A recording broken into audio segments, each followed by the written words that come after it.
नमस्कार दोस्तों, आप सभी का स्वागत है संस्कृत वर्धनम यूट्यूब चैनल में।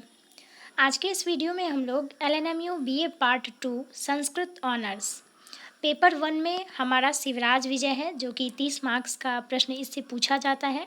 तो इसी से संबंधित आज हम लोग कुछ प्रश्न को देखेंगे कि कौन कौन से महत्वपूर्ण प्रश्न हैं जो आपके एग्ज़ाम के लिए महत्वपूर्ण रहेगा।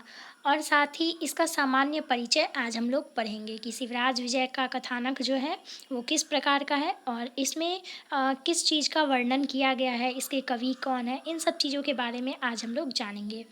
तो ये जो है पेपर 3 का है और 30 मार्क्स का प्रश्न पूछा जाता है जो आप देख रहे हैं, जिसके अंतर्गत 10 मार्क्स का जो है एक आलोचनात्मक प्रश्न पूछा जाता है सबसे पहले, और उसके बाद हिंदी व्याख्या और संस्कृत व्याख्या 10-10 मार्क्स के पूछे जाते हैं। तो टोटल 30 मार्क्स के प्रश्न यहाँ से पूछे जाएंगे।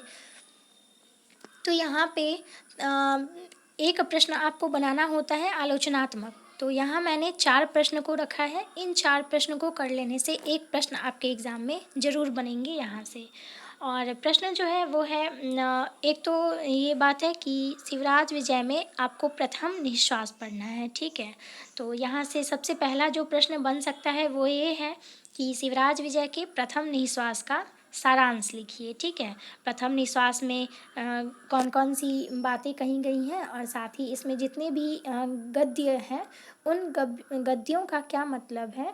तो इस पूरे प्रथम निश्वास का सारांश से क्वेश्चन आ सकता है। नेक्स्ट जो हमारा क्वेश्चन है वो ये है कि शिवराज विजय एक ऐतिहासिक उपन्यास है, इसकी समीक्षा करिए, ठीक है। ये जो है शिवराज विजय ये प्रथम ऐतिहासिक उपन्यास है, इसीलिए यह क्वेश्चन बन सकता है आपके एग्ज़ाम में। नेक्स्ट जो है पंडित अंबिका दत्त व्यास के व्यक्तित्व एवं कृतित्व का विवरण दीजिए। पंडित अंबिका दत्त व्यास जो कि शिवराज विजय के रचयिता हैं, तो इनसे संबंधित प्रश्न बन सकते हैं आपके एग्ज़ाम में। नेक्स्ट हमारा क्वेश्चन है शिवराज विजय के आधार पर गौड़ सिंह का चरित्र चित्रण करिए। तो देखिए शिवराज विजय में कुछ ऐसे प्रमुख पात्र हैं जैसे कि शिवाजी हुआ और ये गौड़ सिंह हुआ, यवन युवक हुआ। तो ये 3 जो है सबसे मोस्ट इम्पोर्टेंट है। तो यहाँ पर गौड़ सिंह का जो है पूछा जा सकता है आपके एग्ज़ाम में यहाँ से क्वेश्चन, ठीक है। तो इन 4 प्रश्नों को कर लेने से आप 2021 में जो बीए पार्ट 2 का एग्ज़ाम होगा, जिसका एग्ज़ाम अब 1-2 महीना में होने वाला है, तो उसके लिए बहुत ज़्यादा इम्पोर्टेंट रहेगा। तो इन 4 प्रश्नों को कर लीजिए और एक क्वेश्चन आपका फिक्स हो जाएगा आपके एग्ज़ाम के लिए। और चलिए आज हम लोग शिवराज विजय का सामान्य परिचय पढ़ते हैं और इससे संबंधित कौन कौन सी बातें हैं जो हमें हर क्वेश्चंस में लिखने हैं। तो यही आज हम लोग सामान्य परिचय का अध्ययन करेंगे। तो चलिए वीडियो को स्टार्ट करते हैं। तो सबसे पहले शिवराज विजय जो है एक ऐतिहासिक उपन्यास है, अर्थात यह जो है इतिहास से लिया गया है, ठीक है। इसका जो उपजीव्य ग्रंथ है, उपजीव्य ग्रंथ वो इतिहास है। नेक्स्ट इनके लेखक का नाम है अंबिका दत्त व्यास। इसका विभाजन 3 विराम और 12 निश्वास में किया गया है। इसमें जो प्रधान रस है वो वीर रस है। उपजीव्य ग्रंथ इतिहास प्रसिद्ध है, आप लोग जानते हैं। इसमें शिवाजी के बारे में वर्णन किया गया है। उन्होंने देशभक्ति और अपना जो राष्ट्र का हित उन्होंने अपने ध्यान में रखा और किस तरह से उन्होंने भारतवर्ष को मुसलमानों से सुरक्षित किया, तो इसके बारे में शिवराज विजय में वर्णन है। इसीलिए इसके नायक जो हैं वो शिवाजी हैं। कथानक शिवाजी का जीवन चरित्र। कथानक जो है इसमें शिवाजी के जीवन चरित्र के बारे में बताया गया है।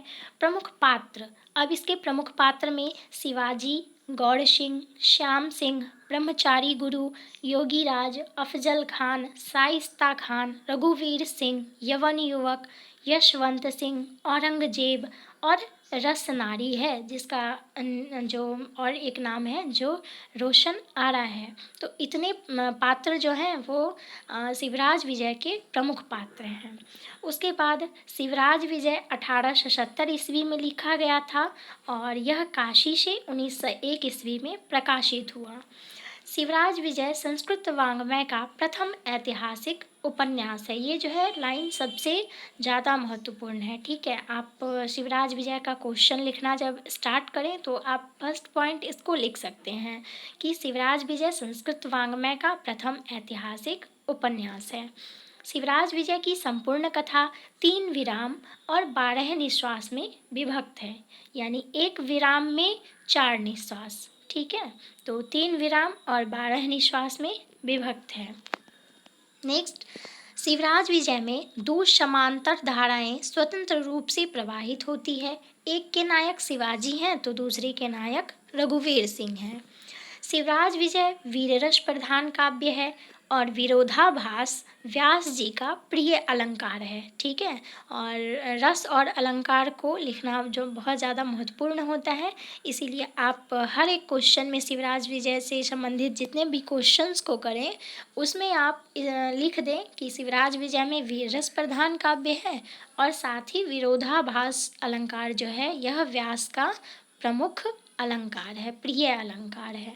शिवराज विजय में पांचाली रीति प्रयुक्त है। शिवराज विजय व्यास जी ने शिवराज विजय में मुगल कालीन समाज का सुंदर चित्रण प्रस्तुत किया है। ठीक है, किस प्रकार से उन्होंने मुसलमानों के बारे में यहाँ पर कहा है कि वो लोग हिंदू राजाओं को बहुत ज़्यादा सताते थे और साथ ही मूर्तियों और हिंदू कन्याओं का अपहरण करते थे। इन सब के बारे में शिवराज विजय में कहा गया है, तो उन्होंने यहाँ मुगल कालीन समाज का सुंदर चित्रण किया है।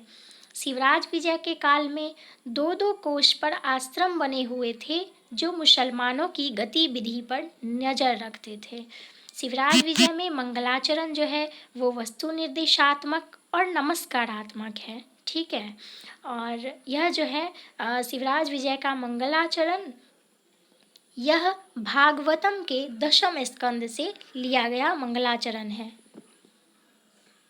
ठीक है, तो विष्णु माया भगवती ऐसा कुछ है मंगलाचरण जो कि भागवतम के 10वें स्कंद से लिया गया है।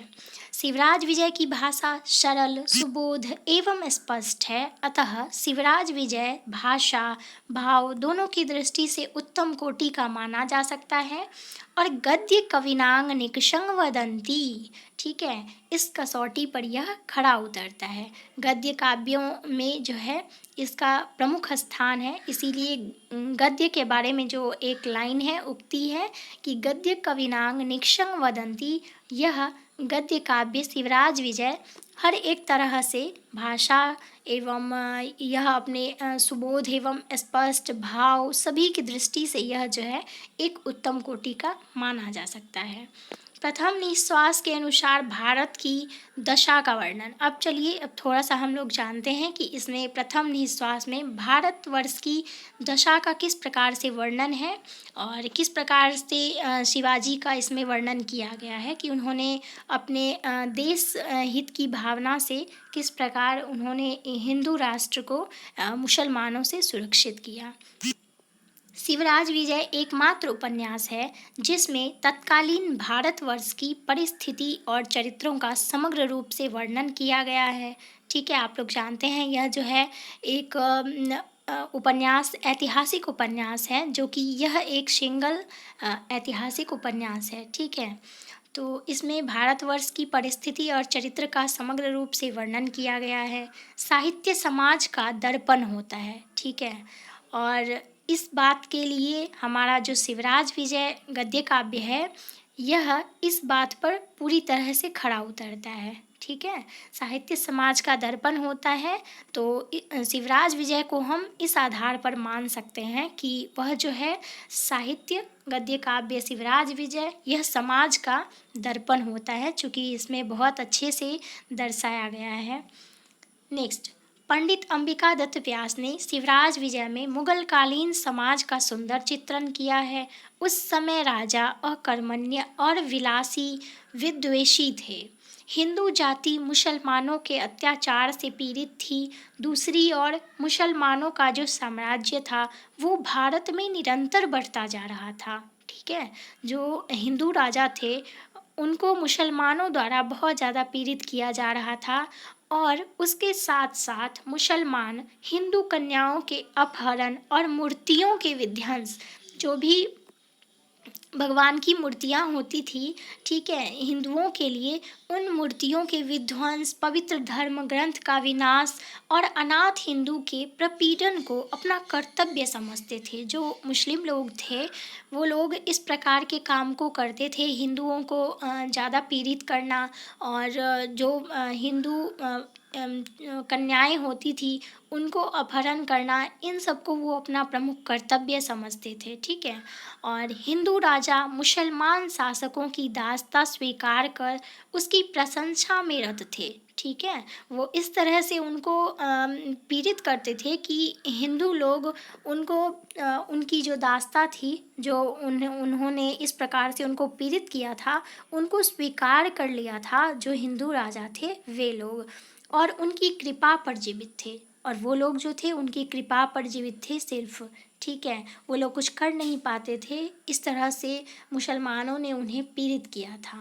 और इस प्रकार की विषम परिस्थिति में महाराष्ट्राधीश्वर वीर शिवाजी ने अपने शौर्य, पराक्रम और सदाचरण द्वारा हिंदू जनता और हिंदुत्व की रक्षा की, हिंदुओं के शौर्य वीरता की रक्षा की, हिंदुओं के शौर्य वीरता को बड़ी कुशलता से पुनर्जागृत किया। देशभक्ति, राष्ट्रभक्ति और आत्मविश्वास, स्वधर्मात् अनुराग एवं मातृभूमि की सेवा हिंदुओं में उन्होंने जागृत किया, ठीक है।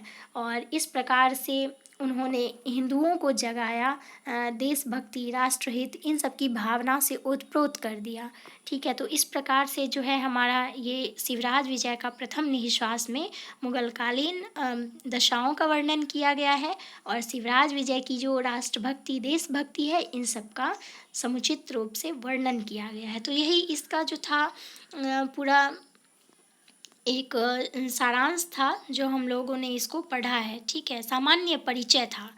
और इसके बाद हम लोग प्रथम निःश्वास में क्या सब बताया गया है और इसका पूरा विवरण, प्रथम निःश्वास का सारांश जो है, जो आपके एग्ज़ाम के लिए भी महत्वपूर्ण होगा, उसको हम लोग देखेंगे।